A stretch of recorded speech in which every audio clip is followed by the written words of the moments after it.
ತಾಂಡಾ ನಿಗಮದ ಅಧ್ಯಕ್ಷರು ಕೂಡ ಪೂರ್ತಿ ಸವಿಸ್ತಾರವಾಗಿ ಅವರು ಹೇಳಿದರು.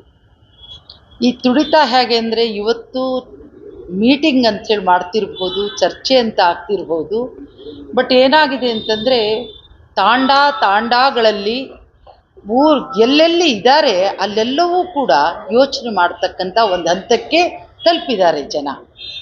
ಏನಾಗ್ತಿತ್ತು ಅಂದರೆ, ಈಗ ನಾವು ಮಾತಾಡ್ತಕ್ಕಂಥದ್ದು ಇನ್ನು 10 ನಿಮಿಷದಲ್ಲಿ ತಾವು ತೋರಿಸ್ತಕ್ಕಂಥ ಒಂದು ಹಂತದಲ್ಲಿ ಅವರಿಗೆಲ್ಲವೂ ಗೊತ್ತಾಗತ್ತೆ ಏನು ನಡೀತಾ ಇದೆ ಅಂತೇಳಿ.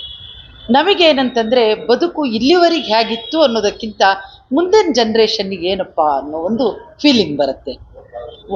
ಈಗ ಅಂಬೇಡ್ಕರ್ಜಿ ಅಂತ ಪರಮಾತ್ಮ ನಮಗೆ ಕೊಟ್ಟಿರ್ತಕ್ಕಂಥ ಸಂವಿಧಾನದಲ್ಲಿ ಅವ್ರು ಹೇಳಿದ್ದೇನೆಂದರೆ ಸಮಪಾಲು ಸಮಬಾಳು ಅಂತ.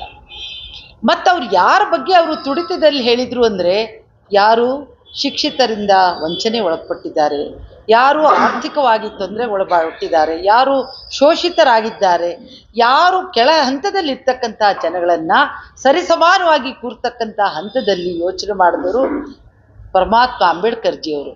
ಆದರೆ ಇವತ್ತಿನ ಚರ್ಚೆಗಳಲ್ಲಿ ಏನು ಅನಿಸುತ್ತೆ ನಮಗೆ ಅಂದರೆ, ಹೇಗಾಗ್ಬೋದು, ಏನಾಗ್ಬೋದು ಅಂತಕ್ಕಂಥ ಒಂದು ತುಡಿತ. ಅದಕ್ಕೆ ನಾವೆಲ್ಲರೂ ಕೂತು ಚರ್ಚೆ ಮಾಡ್ತಾ ಇದ್ದೀವಿ.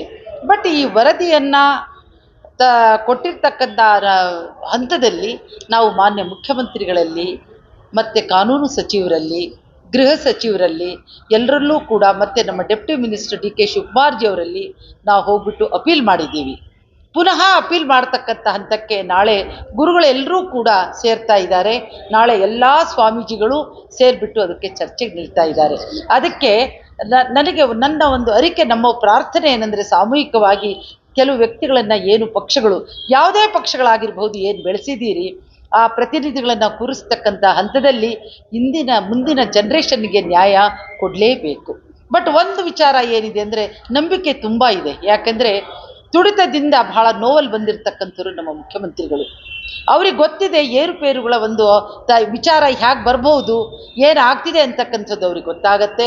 ಹಾಗಾಗಿ ಮತ್ತೆ ನಮ್ಮ ಡೆಪ್ಟಿ CM ಅವರು ನಾವುಗಳು ಹೋದಾಗ ನಮ್ಮ ಟೀಮ್ ಹೋಗಿ ಯಾವತ್ತೇ ಅವರನ್ನು ಭೇಟಿ ಮಾಡಿದ್ರು ಒಂದೇ ಹೇಳಿದ್ದಾರೆ, ಯಾವತ್ತೂ ನಿಮ್ಮಗಳ ಜೊತೆಯಲ್ಲಿ ನಾನಿದ್ದೀನಿ ಅನ್ನೋದನ್ನು. ಹಾಗಾಗಿ ನಮಗೊಂದು ಭರವಸೆ ಇದೆ, ಯಾವತ್ತೂ ಕೂಡ ಯಾರಿಗೂ ತೊಂದರೆ ಆಗದಿದ್ದಾಗೆ ನಮ್ಮ ಸರ್ಕಾರ ಕಾಪಾಡತ್ತೆ ಅಂತಕ್ಕಂಥ ಪೂರ್ಣ ಭರವಸೆ ಅಡಿಯಲ್ಲಿ ತಮ್ಮ ಮೂಲಕ ನಾನು ನಮಸ್ಕಾರಗಳನ್ನು ಹೇಳಲಿಕ್ಕೆ ಇಷ್ಟಪಡ್ತೀನಿ.